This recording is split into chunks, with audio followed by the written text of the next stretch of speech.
उनको उपदेश दिया। भगवान के चरणों में अपनी मति को समर्पित करते हुए अपने शरीर से प्राणों को त्याग किया। बोलिएगा कि हरिलाल की। अब भगवान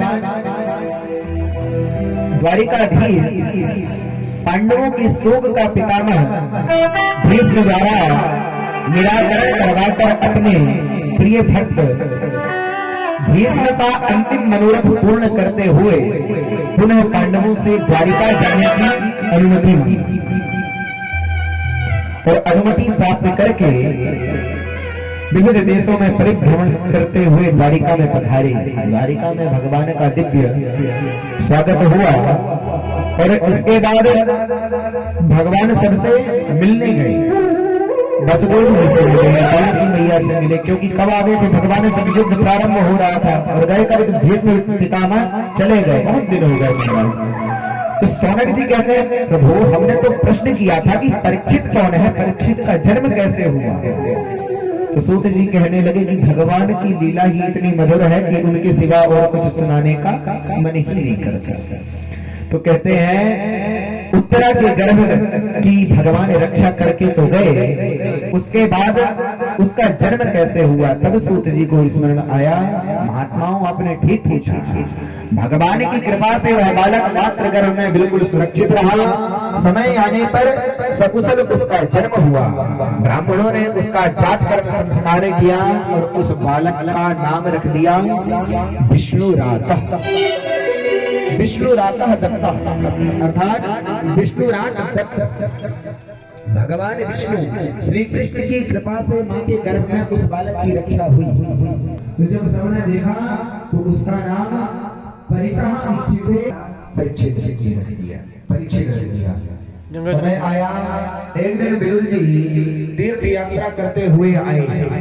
पांडवों ने उनका बड़ा भारी सम्मान किया। रात्रि के समय एकांत में जाकर धृतराष्ट्र जी से विदुर जी मिले। धृतराष्ट्र जी को विदुर जी कहते हैं महाराज सब कुशल तो है, मैंने आपको पहले समझाया था कि जो आपका ये पुत्र है इसको अपने घर से निकाल दो तो आज संपूर्ण कौरव वंश बचा होता, आप यहाँ के राजा होते, पांडवों को 5 गांव दे देते तो कुछ हो जाता। धृतराष्ट्र लज्जित होते हैं और कहते हैं जिन्होंने तुम्हारे पुत्रों को मारा है उन्हीं की आज रोटी तुम यहाँ। इस प्रकार से महाराज जब पांडवों ने सुबह देखा कि धृतराष्ट्र जो हमारे बड़े पिताजी वह कहीं नजर नहीं आ रहे, संजय से पूछा, संजय को धृतराष्ट्र जी ने कह दिया था।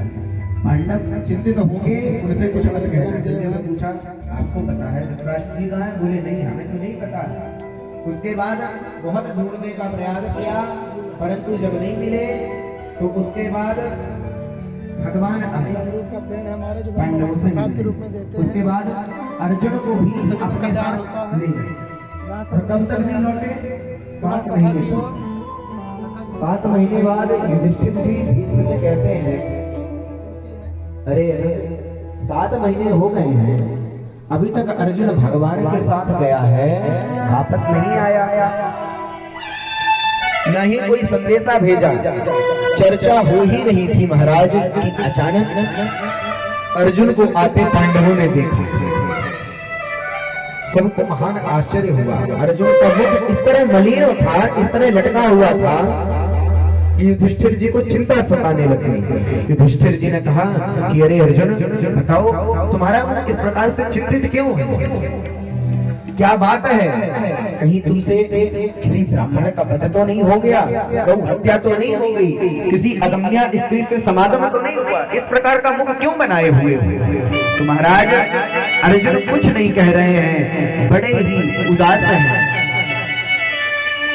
जब पूछा कि अर्जुन तुम बता क्यों नहीं रहे हो तो अर्जुन कहते हैं भैया हम जिनके सहारे से चल रहे थे,